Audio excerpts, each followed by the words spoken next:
তুমি ছাড়া কাকে শোনাই ব্যথা বিরহের ওগো মাবুদ তুমি ছাড়া কে বুঝিবে এ দুঃখ আমার ওগো মাবুদ তুমি ছাড়া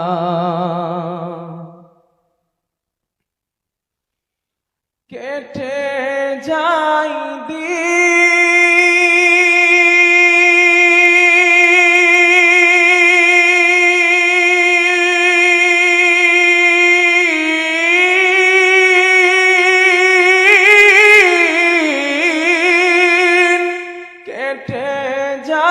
দিন কেটে যাই রাত বোঝে না কেউ দিলের চাহা কেটে যাই দিন কেটে যাই রাত বোঝে না কেউ দিলের চাহা আপন করে কাছে টেনে আপন করে কাছে টেনে মেটাও জ্বালা গোপিয়ারা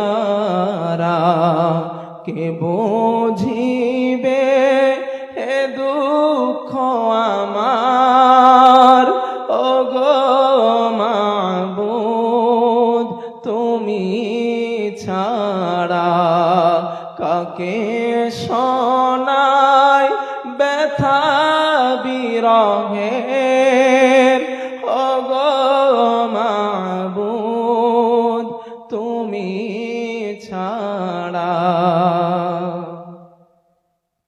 আলহামদুলিল্লাহ, আজ জলসার সম্মানিত নির্ধারিত শিক্ষিত সুবর্ণ সভাপতি সাহেব, সামনে বসে থাকা ইসলাম দরদি কোরআন প্রেমিক আল্লাহ তার রসুল প্রেমিক আমার আব্বা জান ও যুবক ভাইরা, পার্শ্বস্থ গ্রাম থেকে আগত সম্মানীয় অতিথি সকল, পর্দার আড়াল থেকে আমার কণ্ঠ শ্রবণকারিণী সম্মানিতা মা এবং বোনেরা, স্নেহভাজন ছোট ছোট বাচ্চারা, মাদ্রাসার সকল স্টুডেন্ট বৃন্দ এবং কমিটিগণ এবং ওস্তাদগণ, মাগরিবের পর থেকে এত সময় পর্যন্ত আপনারা বিভিন্ন আলেম ওলামাদের কাছ থেকে গুরুত্বপূর্ণ নসিহতমূলক কথা শ্রবণ করেছেন। আমি জানি না কোন হুজুর আপনাদের সামনে কি বিষয়ের উপরে কথা বলেছেন, কারণ আমি এসেছি ঘন্টাখানিক মতো হয়েছে, ঘরে রেস্টে ছিলাম, বসেছিলাম, এজন্য আমি জানি না। তবে আসার পরে দেখলাম এটা মাদ্রাসা এবং আগে থেকেও জানতাম এটা মাদ্রাসা।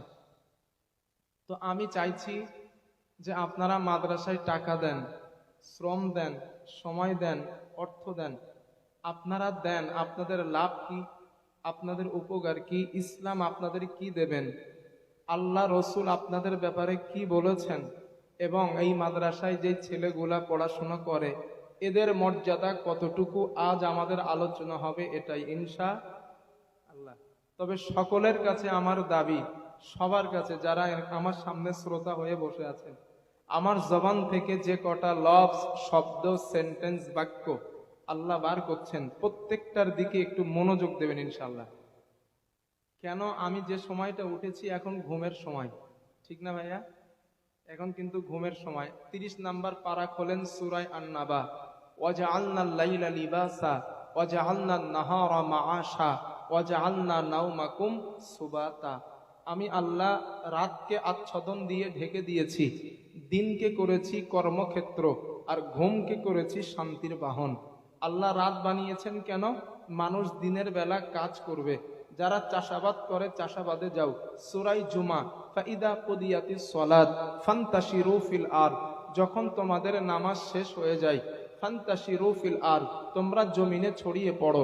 ওয়াবতাগু মিন ফাদলিল্লাহ, তোমার রব তোমাদের যে রুজি দিয়েছেন এর মানে কি? যিনি ব্যবসা করেন, দিন হয়েছে ব্যবসায় চলে যান। যিনি চাকরি করেন, দিন হয়েছে চাকরিতে চলে যান। যিনি চাষাবাদ করেন, দিন হয়েছে চাষাবাদে চলে যান। যিনি দোকান পাশারি করেন, দিন হয়েছে দোকান পাশারিতে চলে যান। আল্লাহ তাআলা বলেন অবতাগু মিন ফাদলিল্লাহ, তোমার রব তোমাদের যে রুজি দিয়েছেন ওইগুলা অন্বেষণ করো। এটা রবের অর্ডার। সারা দিন তোমরা রুজি অন্বেষণ করে তোমাদের হাত ক্লান্ত হবে, তোমাদের পা ক্লান্ত হবে, তোমাদের চক্ষু ক্লান্ত হবে, তোমাদের ব্রেন ক্লান্ত হবে। এজন্য আমি তোমার রব রাতের দিনের আলোটাকে কালো চাদর দিয়ে ঢেকে রাত বানিয়েছি, আর ওই রাতের বেলা একটা নিয়ামত দিয়েছি, ওটার নাম কি? জোরে বলেন। ঘুম। ঘুম ঘুম। আল্লাহ বলেন ওয়াজআলনা নাওমাকুম সুবাতা, এই ঘুম নামীয় নিয়ামত দিলাম। এই ঘুমের মধ্য দিয়ে সারা দিনের ক্লান্তি দূর করে সকালবেলা তোমাকে সুস্থ মানুষ হিসাবে আমি আল্লাহ আবার জাগিয়ে দেই। তাহলে আল্লাহ রাত বানাইছেন কেন? একটু কথা বলতে হবে। আমি উঠেছি শেষ রাত্রে হিসাবে, রাতের অর্ধেক অংশ শেষ হয়ে গেছে, এখন ডেটটা ওভার হয়ে গেছে, এখন ঘুমের সময়। তাহলে আল্লাহ রাত বানিয়েছেন কেন? একটু জবান খোলেন, আমার সঙ্গে একটু কথা কখন করেন ইনশাল্লাহ। ইতিকাফের নিয়ত যদি কেউ করে থাকেন, নফল ইতিকাফের নিয়ত, একটু নিয়তটা এখন ভেঙে দেন। নফল ইতিকাফের নিয়ত যদি কেউ করে থাকেন, নিয়তটা একটু ভেঙে দেন। রমজান মাস আসছে সামনে, তখন নিয়ত করে নিয়েন। একটু আমার সঙ্গে কথা বলেন, আমাকে একটু হেল্প করুন আপনারা। তাতে চুপচাপ বসে থাকলে আমার বোঝানো কঠিন হবে। একটু কথা বলেন, কারণ আমি আপনাদের এখানে এই ঘুটিয়ানি শরীফ এসেছি কয়েকটা জায়গায়, তবে আপনাদের এখানটাই পুরো নতুন। আর আমার পশ্চিম বাংলার সিচুয়েশন সম্পর্কে খুব ভালো ওকিবহল আমি নই, কারণ আমার বেশি মাহফিল আসাম, ত্রিপুরা এবং বাংলাদেশ। আমি বছরে 8 মাস জলসা করলে 5 মাস মাহফিল করি ওদিকে। আর পশ্চিম বাংলার মধ্যে তাও বেশিরভাগ মালদা, উত্তর দিনাজপুর, দক্ষিণ দিনাজপুর, মুর্শিদাবাদ আর পশ্চিম মেদিনীপুর, হুগলি জেলা, ওই সাইডটা। আমার এই দিকটা আসা খুব কম, এজন্য আমাদের সিচুয়েশন আমার খুব ভালো জানা নেই। আর আমার অভ্যাস হলো এই মাহফিলটাকে শুধু জলসা মনে না করানো শ্রোতাদের। আমার উদ্দেশ্য থাকে এটা একটা ক্লাস, আমার কাছ থেকে যেন আমার সামনে বসে থাকা শ্রোতাগুলো কিছু শিখে বাড়ি যেতে পারে, এটা আমার উদ্দেশ্য। আর আমার আলোচনা শুরু হোক, আপনারা বুঝতে পারবেন যে হুজুরের কথার সঙ্গে কাজের মিল আছে। একটা কথাও বাইরে যাবে না, যে কটা কথা আমার জবান থেকে আল্লাহ বার করাবেন প্রত্যেকটা রেফারেন্স ওই হাদিস না হয় কিয়াস থাকবে, হাদিস না হয় কোরআন থাকবে ইনশাআল্লাহ। আর আমরা এজমা কিয়াস মানি দলিলের ব্যাপারে।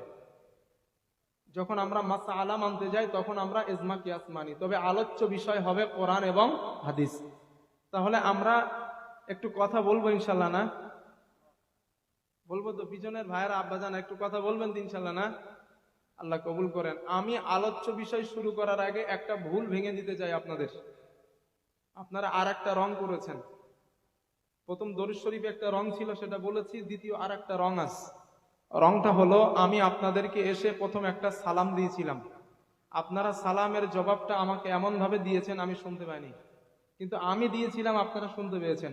আর আল্লাহর বক্তব্য হলো যে তোমাদেরকে যখন কেউ উত্তম বাক্য বলে বা সালাম দেয়, ওই সালামের পাওয়ারটা তোমরা তেমন ভাবে দাও সালাম দাতা যেমন ভাবে দিয়েছে।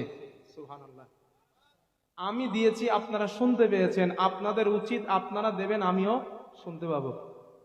তাহলে আপনারা দিতেন, আমি শুনি নাই কেন? এইটা হয়েছে কারণ আমাদের কাছে সালামটা ছোট্ট একটা ইবাদত আমরা মনে করি। কেন? একজন হুজুর, মাথায় বড় টুপি, গায়ে বড় জামা, মুখে বড় দাড়ি, হুজুর রাস্তা দিয়ে যাচ্ছেন, একটা চ্যাংড়া ছেলে যাচ্ছে, চিন্তা করছে ভালো আল্লাহর ওলি মানুষ, হুজুর মানুষ, একটু সালাম দিই। কিন্তু পরেক্ষণ একটা ছেলে 5 ওয়াক্ত নামাজি, লেকিন মুখে দাড়ি নেই, ওই ছেলেটা যায় কিন্তু ওকে সালাম দেয় না। কেন দেয় না? কারণ সালামের ব্যাপারে আমরা একেবারে গাফেল। কিন্তু আপনি আশ্চর্য হবেন, সালাম ইসলামের মধ্যে এত গুরুত্বপূর্ণ ইবাদত মানুষ যদি জানতো, মানুষ হামাগুড়ি দিয়ে হলেও মানুষকে সালাম দিত। সুবহানাল্লাহ বলবেন না? আমি 2-1টা হাদিস শোনাই যাতে আপনাদের গুরুত্বটা বাড়ে। আমার মূল আলোচ্য বিষয় এটা নয়, আমার আলোচ্য বিষয় হবে আজ মাদ্রাসা। যেহেতু আপনারা প্রতিষ্ঠান আমাকে সাবজেক্ট বেঁধে দেননি কমিটিরা, তারপরেও আমি মাদ্রাসার সাবজেক্ট নিজের থেকে নিয়ে নিয়েছি, কারণ এটা একজন আলিমের কর্তব্য, যে পরিবেশে যাওয়া সেই পরিবেশ নিয়ে আলোচনা করা, এটা একজন আলিমের দায়িত্ব হওয়া উচিত। আমি মনে করি প্রত্যেকটা আলিমের। তো আসেন, সালাম। সালাম 1 নাম্বার উপকার। খুব মন দিয়ে আমার আলোচনা শোনেন, আমি খুব রাত্রে উঠছি, খুব মন দিয়ে শোনেন। সালামের উপকার নাম্বার 1, কিয়ামতের দিন আল্লাহ তাআলা যখন মানুষকে জান্নাতে দেবেন, জান্নাতে যাওয়ার আগে মানুষকে শোনানো হবে সালাম। দলিল আল্লাহর কোরআন। আল্লাহ রাব্বুল আলামিন বলেন, وَسِيقَ الَّذِينَ اتَّقَوْا رَبَّهُمْ إِلَى الْجَنَّةِ زُمَرًا حَتَّى إِذَا جَاءُوهَا وَفُتِحَتْ أَبْوَابُهَا وَقَالَ لَهُمْ خَزَنَتُهَا سَلَامٌ عَلَيْكُمْ طِبْتُمْ فَادْخُلُوهَا খালিদিন। জোরে বলেন আল্লাহু আকবার। আল্লাহ রাব্বুল আলামিন বলেন, বান্দারে, হাসরের ময়দানে জান্নাতীদেরকে যখন জান্নাতের দিকে নিয়ে যাওয়া হবে, ফেরেশতারা হাঁকাতে হাঁকাতে, ধাক্কা দিতে দিতে জান্নাতের কিনারায় নিয়ে যাবে। জান্নাতের দরজার কাছে যখন জান্নাতি বান্দাগুলা দাঁড়াবে, জান্নাতের দরজায় ফেরেশতারা দাঁড়ানো, ফেরেশতারা ওই জান্নাতীদেরকে লক্ষ্য করে বলবেন, সালামুন আলাইকুম তিবতুম ফাদখুলুহা খালিদিন। ও জান্নাতি বান্দারা, আজ তোমাদের জন্য আমাদের পক্ষ থেকে সালাম।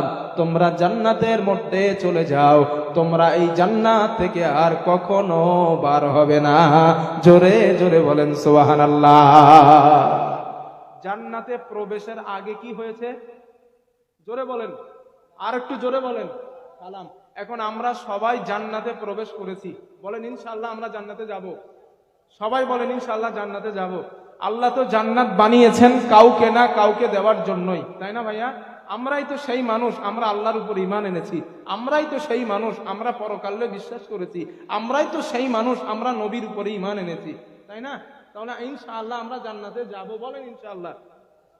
এখন আমরা জান্নাতের মধ্যে প্রবেশ করলাম, এখন করার পরে কথা কি হবে শোনেন, দলিল আল্লাহর কোরআন।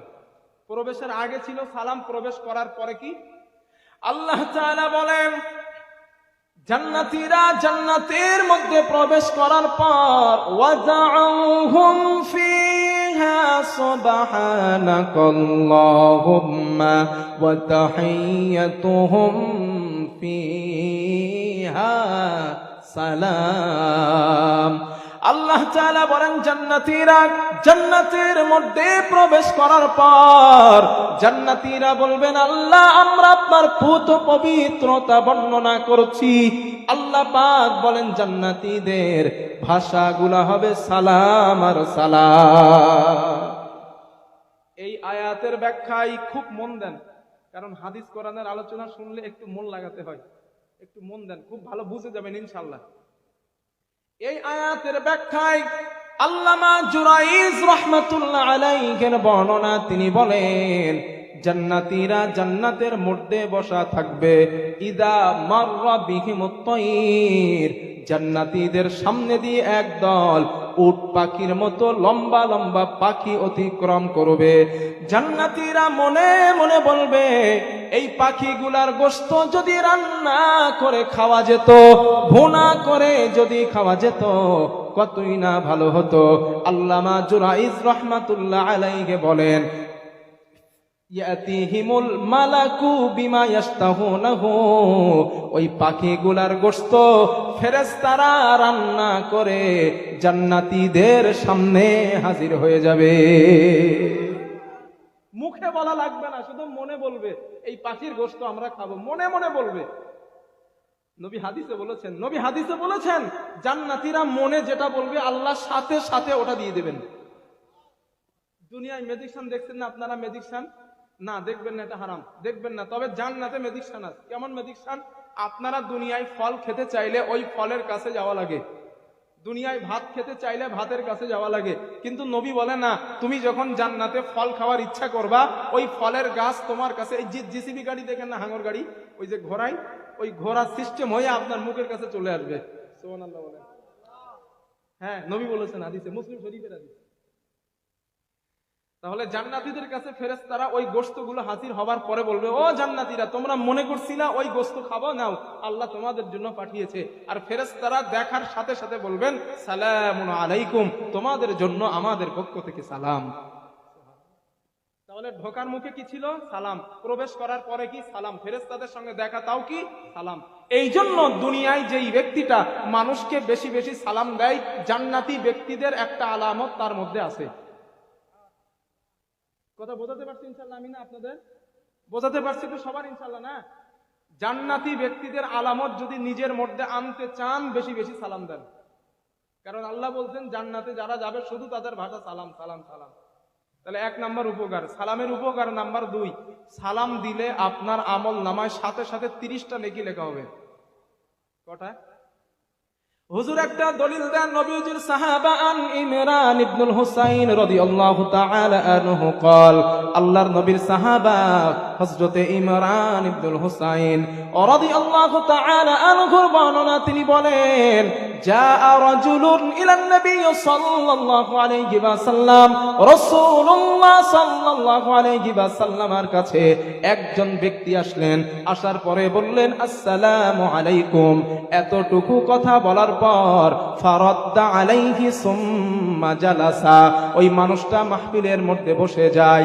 আল্লাহর নবী সালামের জবাব দিলেন। নবীজি সালামের জবাব দেওয়ার পর আল্লাহর নবী বললেন, তোমার জন্য 10 নেকি। কয়টা?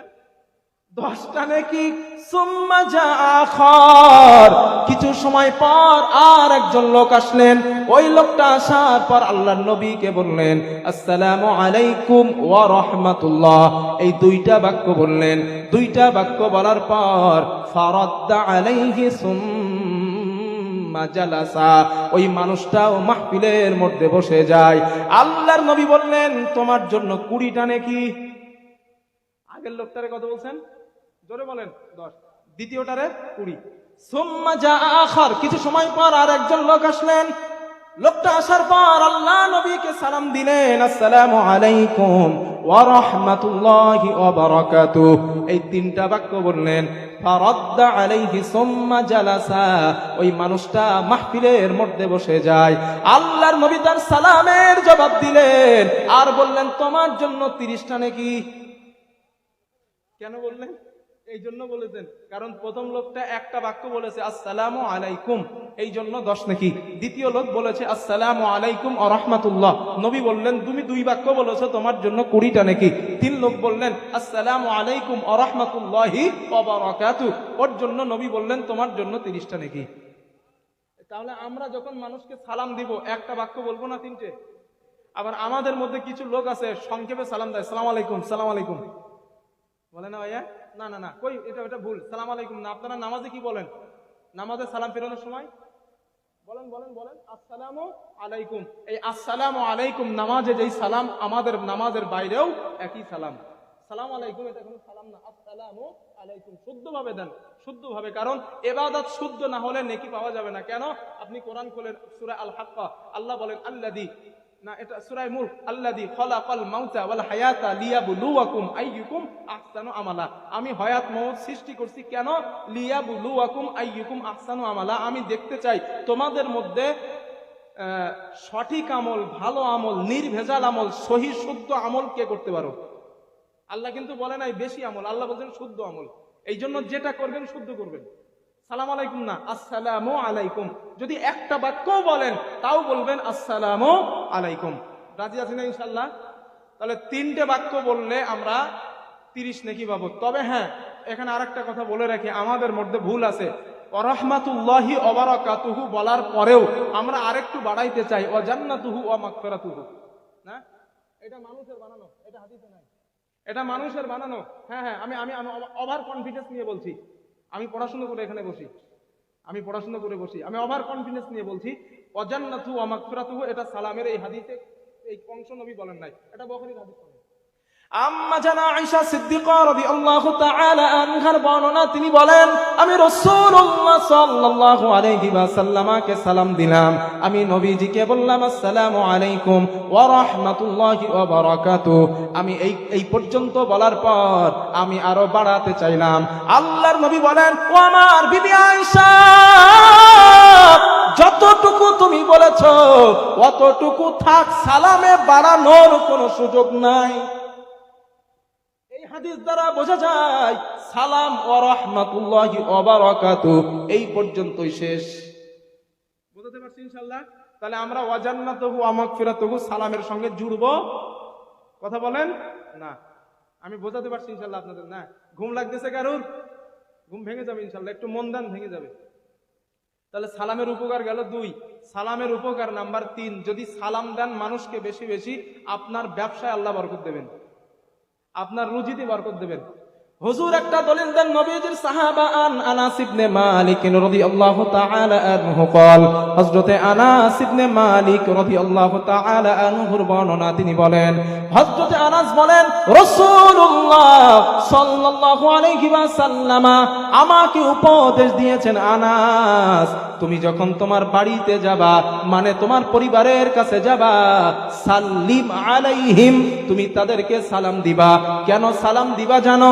ইয়াকুন বারাকাতুন আলাইকা ওয়া আলা আহলিকা, তুমি যদি তোমার পরিবারকে সালাম দাও, তোমার পরিবারের উপরে আল্লাহ বরকত নাজিল করে দিবে। আপনারা যদি আজকের বাড়িতে সালাম দেন, আল্লাহর কসম, নবীর কথা মিথ্যা না, আপনার পরিবারে আল্লাহ বরকত দেবেন। আপনারা যদি বাড়িতে গিয়ে আপনার বিবি, আপনার স্ত্রী, মাকে সালাম দেন, আল্লাহ আপনার রুজিতেও বরকত দেবেন, কারণ নবীর কথা মিথ্যা নয়। দেবো ইনশাল্লাহ আমরা সালাম? না দেবো তো ইনশাল্লাহ? লজ্জা করবে না তো ইনশাল্লাহ? লজ্জা করবেন না, কারণ মুসলমানের ইমানদারের কাজ হলো ঝোপ দেখে কোপ মারা। যেখানে নেকি আছে ইমানদার সেখানে ঝাবড়ে যায়, এটা ইমানদারের কাজ। তাহলে আমরা সালাম দিব ইনশাল্লাহ। আর সালাম দেওয়া আল্লাহর আদেশ, কোরআনের আয়াত শুনেন।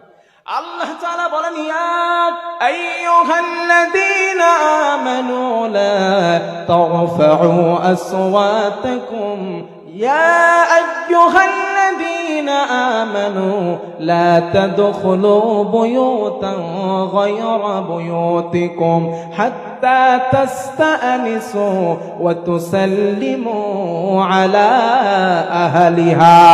জোরে বলেন আল্লাহু আকবার। আল্লাহ তাআলা বলেন, ঈমানদারেরা, তোমরা যখন তোমাদের গৃহে প্রবেশ করবা, তোমরা যখন বাড়িতে যাবা, সাল্লিম আলাইহি, তোমরা তোমাদের পরিবারকে সালাম দাও, তোমরা পরিবারের কাছে অনুমতি নাও। এই আয়াতটা যখন নাজিল হয়, আল্লাহর নবীর একজন সাহাবা নবীজিকে প্রশ্ন করলেন, ইয়া রাসূলুল্লাহ, হুজুর আমি যদি আমার মায়ের ঘরে প্রবেশ করি, আমি কি আমার মাকে সালাম দিব? আমার মায়ের কাছ থেকে অনুমতি নিব? আল্লাহর নবী বলেন, সাহাবা তুমি কি তোমার মাকে নেকেট অবস্থায় দেখতে চাও? ওই সাহাবা বললেন, লা না ইয়া রাসূলুল্লাহ, কখনো না, আমার মাকে আমি এমন অবস্থায় দেখতে চাই না।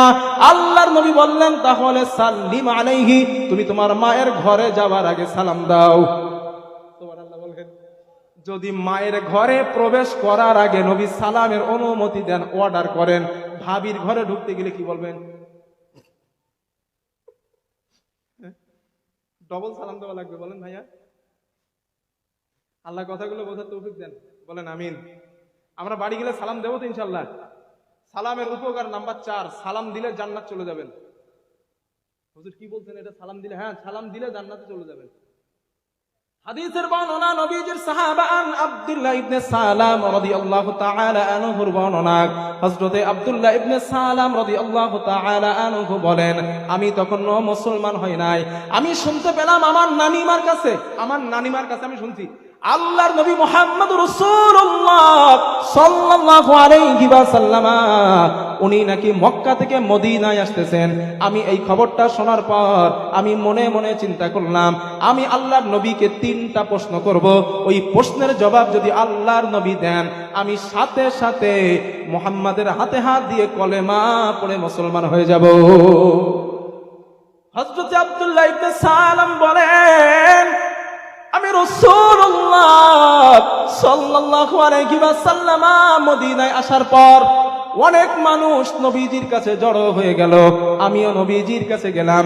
আমি 3টে প্রশ্ন নবীজিকে করলাম, আল্লাহর নবী সাথে সাথে আমার প্রশ্নের জবাব দিলেন। আমি নবীজির হাতে হাত দিয়ে কলেমা পড়ে মুসলমান হয়ে গেলাম। হযরত আব্দুল্লাহ ইবনে সালাম বলেন, আল্লাহর নবী রাহমাতুল লিল আলামিন আমাকে বললেন, আব্দুল্লাহ ইবনে সালাম তুমি 3টা আমল করবা, 3টা কাজ তুমি করবা, নিরাপদে আল্লাহর জান্নাতে চলে যাবা। হযরত আব্দুল্লাহ ইবনে সালাম বলেন, আল্লাহর নবী আমাকে 1 নাম্বার উপদেশ দিলেন, আফসুস সালাম, তুমি মানুষকে বেশি বেশি সালাম দিবা। সুবহানাল্লাহ। সাহাবার জন্য নবীর আমল মানে উম্মতের জন্য ওটা নবীর আমল। সাহাবাকে উপদেশ দেওয়া মানে আমাদেরকেও নবী উপদেশ দেওয়া। আব্দুল্লাহ ইবনে সালাম বলেন, নবীজি আমাকে বললেন, আব্দুল্লাহ ইবনে সালাম 1 নাম্বার তুমি মানুষকে সালাম দিবা, 2 নাম্বার ওয়া তুইমুত তুআম অভুক্তকে খানা খাওয়াবা, 3 নাম্বার ওয়া সাল্লু বিল লাইলি ওয়ান নাসি নিয়াম মানুষগুলা যখন রাতের বেলা ঘুমিয়ে যায়, কলকারখানাগুলা যখন বন্ধ হয়ে যায়, অফিস আদালতগুলা যখন বন্ধ হয়ে যায়, তুমি তখন তাহাজ্জুদের নামাজে উঠে দাঁড়াও, তাহাজ্জুদের নামাজ পড়ো, এই 3টা কাজ তুমি করবা, তাদখুলুল জান্নাতা বিসসালাম নিরাপদে আল্লাহর জান্নাতে চলে যা। কয়টা কাজ? 3। 1 নাম্বার সালাম দেবেন, 2 নাম্বার ফকির মিসকিনদের খাওয়াইবেন, 3 নাম্বার একটু রাত্রে উঠে তাহাজ্জুদের নামাজ পড়বেন, নিরাপদে আল্লাহ জান্নাত দিয়ে দিবেন। সুবহানাল্লাহ বলতে মন চায় না? আরেকটা হাদিস শুনেন, আল্লাহর নবী বলেন, ক্বালা রাসূলুল্লাহ সাল্লাল্লাহু আলাইহি ওয়াসাল্লাম, রাসূলুল্লাহ সাল্লাল্লাহু আলাইহি ওয়াসাল্লামের বর্ণনা, আল্লাহর নবী বলেন, লা তাদখুলুল জান্নাতা হাত্তা তুমিনু, আল্লাহর নবী বলেন, আমার উম্মত তোমরা তত সময় জান্নাতে যেতে পারবা না যত সময় তোমরা ঈমানদার না হবা। এটাই তো সঠিক, ঈমানদার ছাড়া কেউ জান্নাতে যাবে না। নবীজি বলেন, ঈমানদার যত সময় না হবা তত সময় তোমরা জান্নাতে যেতে পারবা না। এরপরে আল্লাহর নবী বলেন, ও আমার উম্মত ওয়ালা তুমিনু হাত্তা তাহাব্বু, তোমরা তত সময় ঈমানদার হতে পারবা না যত সময় একজন ভাই আর একজন ভাইয়ের প্রতি মহাব্বত সৃষ্টি না করবা। একটু মন দেন এই জায়গাটায়। 1 নাম্বার ঈমানদার না হলে জান্নাত পাবা না, 2 নাম্বার ভাই ভাইয়ের সাথে যদি মহাব্বত না রাখো ঈমানদার হবা না। কথা বুঝতেছেন? ভাই ভাইয়ের সাথে মহাব্বত না রাখলে ঈমানদার হওয়া যাবে না, আর ঈমানদার না হলে জান্নাতে যেতেও পারবো না। এখন আপনি একটু বিবেক থেকে বলেন, রাগ করবেন না আমার উপরে, জমি নিয়ে ভাই ভাইয়ের মধ্যে মারামারি আছে না নাই? আছে না? শুধু রাস্তায় একটুখানি জায়গা, 1 ইঞ্চি জায়গা নিয়ে ভাই ভাইয়ের মধ্যে মারামারি, কাটাকাটি, খোনাখুনি। নবী বলে না, এই খোনাখুনি তোমরা করবা, তোমরা জান্নাত পাবা না। না না না, নবী বলে, লা তাদখুলুল জান্নাত হাত্তা তুমিনু, যত সময় মুমিন না হবা অত সময় জান্নাত পাবা না, অত সময় জান্নাত পাবা না। আর ওয়ালা তুমিনু হাত্তা তাহাব্বু, যত সময় তোমরা একজন ভাই আর একজন ভাইকে ভালো না বাসবা অত সময় তোমরা ঈমানদার হবা না। এবার নবী একটা সহজ রাস্তা বললেন, আগে সুবহানাল্লাহ বল। আল্লাহর নবী বলেন, ও আমার সাহাবারা শোনো, তোমাদের একজন ভাই আর একজন ভাইয়ের মধ্যে ভালোবাসা মহাব্বত পয়দা হবার জন্য আমি কি তোমাদের একটা আমল শেখাবো না? যে আমলটা যদি তোমরা করতে পারো তোমাদের ভাই ভাইয়ের মধ্যে ভালোবাসা পয়দা হয়ে যাবে। সাহাবারা বললেন, ইয়া রাসূলুল্লাহ, হুজুর ওই আমলটা আপনি আমাদেরকে শিখিয়ে দেন। আল্লাহর নবী বলেন, সাহাবারা শোনো, আফসুস সালাম বাইনাকুম, তোমার ভাইয়ের সঙ্গে যখন তোমার সাক্ষাৎ হয়ে যাবে তোমার ভাইকে তুমি সালাম দাও, সালাম দিলে তোমার ভাই আর তোমার মধ্যে ভালোবাসা পয়দা হয়ে যাবে। আর ভালোবাসা যখন পয়দা হবে তুমি মুমিন হবা, আর মুমিন যখন হবা জান্নাতে চলে যাবা। কথা বুঝেছেন না? ইনশাআল্লাহ সালাম দাও, ভালোবাসা হবে, ভালোবাসা হলে মুমিন হবা, মুমিন হও জান্নাতে যাবা। সুবহানাল্লাহ। তাহলে বলেন, সালাম দিব ইনশাআল্লাহ? আমরা দিব ইনশাআল্লাহ। দেখবেন আপনি একটা পরীক্ষা করবেন, আমার কথা নবীর কথাটা পরীক্ষা করবেন। আপনার মা আপনার উপরে রাগ করেছে, আপনি বাড়ি যাবেন, বাড়ি গিয়ে বলবেন, আম্মু আসসালামু আলাইকুম। দেখবেন আপনার মা হেসে বলবে, আমার ছাত্র জীবনের একটা ঘটনা বলি, এক হাফ মিনিট, আমি আজে বাজে সময় নষ্ট করি না, তবে এই এই আলোচনার সঙ্গে সামঞ্জস্য তাই বলছি। আমি হাফেজ হয়েছি চাপালি মাদ্রাসা থেকে, ওই আমাদের চাপালি, গানাপুর চাপালি, ওখান থেকে আমি হেফজের পাখি নিয়েছি। আমার তখন 14.5 বছর বয়স, আমি যখন হাফেজ হয়েছি আলহামদুলিল্লাহ। তো আমাদের মাদ্রাসায় ফুটবল খেলা নিষেধ ছিল, ফুটবল খেলা খুব কঠোরভাবে নিষেধ। এখন আমরা ছুটির দিন ফুটবল খেলে ফেলেছি, এই কথাটা হুজুরের সঙ্গে কে বলে দিস, হুজুরের সঙ্গে কেউ বলে দিস। এমত অবস্থায় হুজুর আমাদেরকে বলেছে, তোমরা যারা ফুটবল খেলেছো মসজিদের মধ্যে যাও। মসজিদের মধ্যে আমরা তো জানি আজ কপালে দুঃখ আছে, ফুটবল খেলেছি। এখন হুজুর যখন লাঠি নিয়ে মসজিদের মধ্যে ঢুকেছে, আমরা সবাই মিলে হুজুরকে বলছি, হুজুর আসসালামু আলাইকুম। হুজুর আমাদের সালাম দেওয়া দেখে হুজুর হেসে বলছে, হ্যাঁ তোমরা আমার মাঠ থেকে বাঁচানোর জন্য আমাদের সালাম দিতেছো? হ্যাঁ, তখন তো হাদিসটা আমি জানতাম না, কিন্তু এখন জেনে বুঝলাম হুজুর যে হেসে কেন ফেলেছিলেন আর আমাদের মার কেন মকুব করছিলেন, এখন বুঝেছি। কারণ নবী বলেন, সালাম দিবা মোহাব্বত হবে, মোহাব্বত হবে মমিন হবা, মমিন হবা জান্নাতে যাবা। সুবহানাল্লাহ। এই যে সালাম দিব ইনশাল্লাহ, আল্লাহ কবুল করেন। উপকার নাম্বার 5, আর একটা দুটো হাদিস বলি সালামের, অনেক আছে অনেক। আপনারা যদি বলেন হুজুর আজকে কিচ্ছু বলবেন না, শুধু সালাম বলেন, আমি শেষ করে দিতে পারবো ইনশাল্লাহ, সালাম বলে আমার টাইম। তবে বলবো না, যেহেতু মাদ্রাসা তো আজ 2-1টা কথা বলছি, যে ভুলটা ছিল ওই ভুলটা ভেঙে দিচ্ছি আপনাদের। হাদিস নাম্বার 5, যদি সালাম দেন, যদি আপনি সালাম দেন, আপনি মানুষকে বেশি বেশি সালাম দিবেন, আল্লাহ তাআলা আপনার মর্যাদা, ইজ্জত, সম্মান বাড়ায় দিবে। হুজুর একটা দলিল দেন নবীজির সাহাবা, আল্লাহর নবীর সাহাবা হযরতে আবি দারদা রাদিয়াল্লাহু তাআলা আনহু قال, হযরতে আবু দারদা রাদিয়াল্লাহু তাআলা আনহুর বর্ণনা, তিনি বলেন, আফশুস সালামা কাইতানু, মুসলমানেরা তোমরা বেশি বেশি করে মানুষকে সালাম দাও, তোমরাই বিজয় লাভ করবে। সুবহানাল্লাহ। এই হাদিসের ব্যাখ্যায় আল্লামা মানামি রাহমাতুল্লাহ আলাইহির বর্ণনা, আল্লামা মানামি বলেন, কাইয়ারতা ফি আশানুকুম, মুসলমানেরা তোমরা বেশি বেশি করে সালাম দাও, তোমাদের মর্যাদা সম্মান আল্লাহ বাড়িয়ে দিবে। 6 নাম্বার সালামের উপকার, সালাম না দিলে কৃপণ, অন্তর কৃপণ হয়ে যায়। সালাম না দিলে অন্তর কৃপণ হয়ে যায়। হুজুর এটা কেমন কথা বললেন? আল্লাহর নবী বলেন, ক্বালা রাসূলুল্লাহ সাল্লাল্লাহু আলাইহি ওয়াসাল্লাম, রাসূলুল্লাহ সাল্লাল্লাহু আলাইহি ওয়াসাল্লামের বর্ণনা, আল্লাহর নবী বলেন, নবীজি বলেন, যেই মানুষটা দোয়া করতে অলসতা করে, ওই মানুষটা পৃথিবীতে সবথেকে বড় অলস। জুমার দিন মসজিদে ইমাম সাহেব হুজুর আখিরি দোয়া করেন, 2-1জন মানুষ আসে, দেখবেন হাত তুলে আল্লাহু আমিন, রুটি বেলে আছে না, রুটি বেলে, রুটি, না না না এটা করবেন না, এটা করবেন না। নবী বলেন, যেই ব্যক্তি দোয়ায় অলসতা করে, সেই ব্যক্তি পৃথিবীর সবথেকে বড় অলস।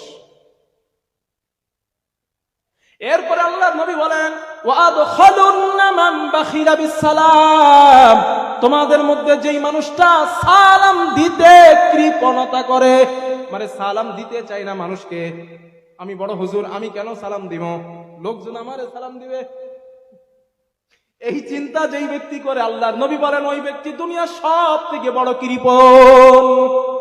সালাম দিতে যে কৃপণতা করে, আমি বাকি বিল্লার মাথায় বড় টুপি, আমি একজন আলেম মানুষ, আমি বড় জামা গাই, আমি চিন্তা করব সাধারণ জনগণ আমারে সালাম দিবে, আমি জনগণে দিব কেন? এই চিন্তা যদি করি, নবীর ভাষায় আমি অহংকারী, রসুলের ভাষায় আমি অহংকারী, নবীর ভাষায় আমি দুনিয়ার সব থেকে বড় কৃপণ। এই জন্য না, সালাম নেওয়ার জন্য কখনো বসে থাকবেন না। সালাম, নবীজি বলেন, ওই মানুষটা তোমাদের মধ্যে উত্তম, ভালো, যেই মানুষটা মানুষকে আগে সালাম দেয়। এই জন্য আমরা আগে সালাম দিব ইনশাআল্লাহ। আজকের আমি আর বলছি না, আজকের এই বাড়িতে, এই মাহফিল থেকে বাড়ি যাবার পর বাড়িতে গিয়ে বিবিদের সালাম দিব ইনশাআল্লাহ, আম্মাকে সালাম দিব ইনশাআল্লাহ, দেব তো? সবাই আশা আছে? তবে হ্যাঁ, এখানে একটা কথা বলে দেই, আপনি বাড়িতে গিয়ে দেখলেন আপনার বিবি চেতনা আছে, মা চেতনা আছে, কিন্তু বাচ্চা দুটো ঘুমাচ্ছে, আপনি এমন আস্তে সালাম দিবেন যেন আপনার বিবি শুনতে পায়, অন্য বাচ্চারা, ঘুমান্ত ব্যক্তিরা শুনতে না পায়, এইভাবে দিবেন। এই ব্যাপারে একটা হাদিস বলি, নবীজির সাহাবা আনিল মিকদাদ রাদিয়াল্লাহু তাআলা আনহু قال হযরতে মিকদাদ রাদিয়াল্লাহু তাআলা আনহুর বর্ণনা তিনি বলেন আকবালতু আনা ওয়ার রাজুলানি ওয়াস সাহিবানি লি হযরতে মিকদাদ রাদিয়াল্লাহু তাআলা আনহুর বর্ণনা হযরতে মিকদাদ বলেন আমি এবং আমার দুইজন সাথী আমরা মদিনার উদ্দেশ্যে রওনা হলাম ইয়াসমাউনা যাহাবান ইয়াসমাউনা আবসারুনা ইয়াসমাউনা মিনাল জাহদি আমরা যখন মদিনার উদ্দেশ্যে রওনা হলাম আমরা চলতে চলতে ক্ষুধার্ত হয়ে গেলাম ক্ষুধার কারণে আমাদের কানগুলা যেন বুজে যায় আমাদের চক্ষুগুলা যেন বুজে যায় এত পরিমাণে ক্ষুধা লাগলো জাআলনা নারিদু আনফুসানা আলা আসহাবিন নবী সাল্লাল্লাহু আলাইহি ওয়াসাল্লাম আমরা এই অবস্থায় আল্লাহর নবীর সাহাবাদের কাছে নিজেদেরকে পেশ করলাম আর আমরা মনে মনে করলাম দেখি সাহাবারা আমাদের কিছু খাবার দেয় কিনা হযরতে মিকদাদ বলেন আমরা যখন সাহাবাদের কাছে গেলাম গিয়ে দেখলাম ওই সাহাবারা নিজেরাও ক্ষুধার্ত আমাদের কি খাবার দেবে তাদের কাছেই তো খাবার নাই 3 দিন ধরে তারা খাবার না ওই সাহাবাগুলো বলল ও নবীর সাহাবা মিকদাদ আমরা আপনাকে খাবার দিতে পারছি না আমরা আপনাকে মেহমান রূপে গ্রহণ করতে পারছি না হযরত মিকদাদ বলেন আমরা ফাআতাইনা নবী সাল্লাল্লাহু আলাইহি ওয়াসাল্লাম আমরা রাসূলুল্লাহ সাল্লাল্লাহু আলাইহি ওয়াসাল্লামের কাছে গেলাম নবীজিকে বললাম ইয়া রাসূলুল্লাহ আমরা অনেকটাই ক্ষুধার্ত হুজুর ক্ষুধার কারণে আমাদের কানগুলা যেন বুজে যায় ক্ষুধার কারণে চক্ষুগুলা যেন বুজে যায় আমরা এতটা ক্ষুধার্ত হযরতে মিকদাদ বলেন রাসূলুল্লাহ সাল্লাল্লাহু আলাইহি ওয়াসাল্লাম ফাআতা বিনা আহলাহা নবীজি আমাদেরকে নিয়ে তার পরিবারের কাছে নবীজি নিয়ে গেলেন নবীজি নিয়ে যাবার পর ফাইদা সালাসাতু আলুজ আল্লাহর নবী 3টা বকরি আমাদেরকে দেখালেন নবীজি দেখিয়ে বললেন ইয়াহতালিবু হাযাল লাবানা বাইনানা ও আমার সাহাবা মিকদাদ ওই যে 3টা বকরি তোমরা দেখতে পাও ওই বকরির দুধ তোমরা দহন করবা তোমরা নিজেরা পান করবা আমি নবীকেও পান করাবা সুবহানাল্লাহ বলেন তোমরাও পান করবা আমাকেও একটু পান করাবা হযরতে মিকদাদ বলেন ফাকুন্না নাহতালিবু আমরা ওই বকরির দুধগুলা দহন করলাম ওহুম ইয়াশরাবুনা মিনহুম এবং আমরা নিজেরা পান করলাম নবীজির জন্য কিছুটা দুধ আমরা রেখে দিলাম আল্লাহর নবী ওই দুধ পান করার জন্য রাতের বেলা আমাদের কাছে নবীজি আসলেন হযরত মিকদাদ বলেন আমরা কয়জন সাহাবা জাগ্রত আছি বাকি কয়জন সাহাবা আমাদের পাশে ঘুমায় আমরা কয়জন জেগে আছি আর কিছু সাহাবা ঘুমাই আল্লাহর নবী ওই দুধ পান করার জন্য আমাদের মাঝে আসলেন নবীজি আসার পর ফায়ুসাল্লিমু আলাইনা তাসলিমা আল্লাহর নবী আমাদেরকে এমন ভাবে সালাম দিলেন আমরা জাগ্রত ব্যক্তি শুনতে পেলাম ঘুমান্ত ব্যক্তিরা শুনতে পাই নাই সুবহানাল্লাহ বলেন তাহলে বাড়িতে যাবার পরে যারা ঘুমাবে ওরা যেন শুনতে না পায় বুঝতেছেন না বাড়িতে যাবার পরে এমন ভাবে সালাম দিব আমার বাচ্চা যারা ঘুমায় পরিবার যারা ঘুমায় ওরা যেন শুনতে না পায় রাজি আছি ইনশাআল্লাহ আল্লাহ কবুল করেন বলেন আমিন সালামের ব্যাপারে আর কথা বলছি না এই পর্যন্ত শেষ সালাম শেষ তবে যতটুকু বলছি সালাম দেওয়া যাবে ইনশাআল্লাহ এবার আল্লাহ সবাইকে কবুল করেন বলেন আমিন